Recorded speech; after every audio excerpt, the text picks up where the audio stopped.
It is episode 1003. Is that right? I'm losing count. All right, no, 1002. Duh! See, I'm already messing it up. All right. Now, Donald Trump gave a speech last night. It was extremely boring. The guy cannot deliver a speech to save his life. He's either going to rant and scream, or he's going to look at the teleprompters and read like the slow kid in third grade, okay? But it was just bad. And full of lies. Shockingly, they only counted a little over 20 lies in the whole thing. But let's go back to this whole thing with the last cartoon about the shooting. Robert Cotino and TJ both commented, and they're both wrong. Sorry, guys. Robert, first off, you post a link to the Blaze to support yourself. You post one to the New York Times, too, and that's good. But you did the Blaze, Glenn Beck's propaganda outlet, the one that he founded.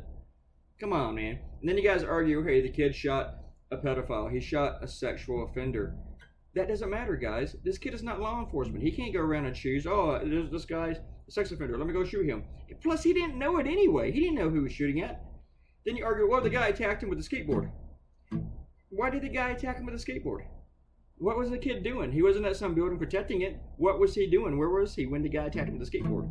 You know what was more dangerous as a weapon than a skateboard? A fucking AR-15. Okay? And you say, oh, the guy was armed and it was loaded. Where was that guy's gun? Where was it? And let me point this out too. When you see the whole fight, everything, and the kid running down the street, tell me how many buildings you see damaged or burning or on fire? What was the kid doing? I mean, why was he not standing in front of some store with all the other guys protecting it? Because he wasn't. You argue that he goes up there to protect these stores. He's going to protect these stores. Guess what? These stores in Kenosha, Wisconsin don't need a 17-year-old kid from Antioch, Illinois to come up to protect them. So any defense of this kid is just fucked up. Seriously, guys.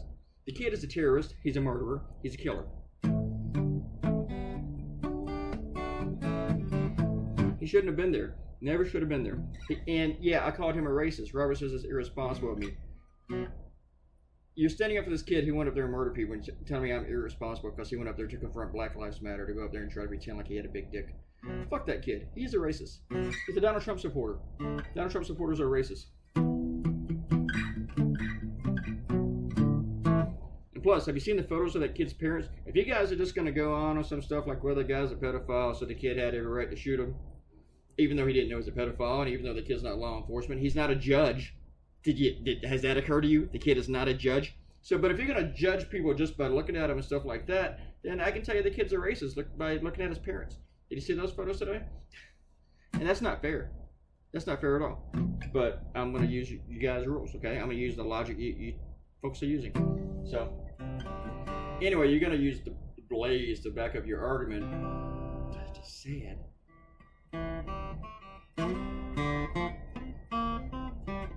I mean, for a second, when you put that Blaze link up, I was like, did somebody hack Robert Cotino's account? Who would do that? Sorry, I disagree with you on that one. And here's the other thing. You know how I know the kid is wrong on what he did? Donald Trump has not praised him yet. If Donald Trump would have been praising this kid, if you guys were on the right side of this issue, you know, I mean, he has not mentioned this kid at all. But trust me, if you thought any inkling that he was in the right on this, Donald Trump would have been out praising him and using him politically for all this. I started this cartoon last night, around like 11. Actually, I started on it during the speech. I had lettered it, and I was just roughing it, sort of, and putting out the whole outline of what I wanted. And then I finished it this morning. I did the lettering last night, and then I finished it up this morning. I think I should have let the tombstones a little bit lighter in color, a little lighter gray. I think they would have stood out better. It's one of those things that I realized after I'd done it, and I was like, I'm not gonna make it over. It's like 9:30 when I finished it. I just finished this weekend's CNN cartoon. So now I'm tired. And this video's over. I'm gonna get something to eat.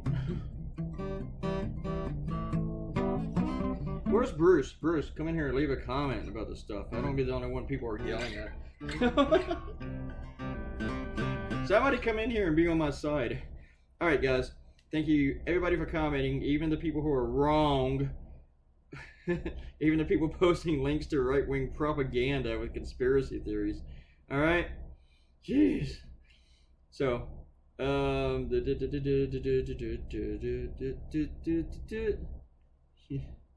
Yeah, and you're like, oh, the kid, he was helping at the car dealership handing out water bottles. You know what? Ted Bundy also did the dishes and took out the garbage from time to time. All right. Bye, folks.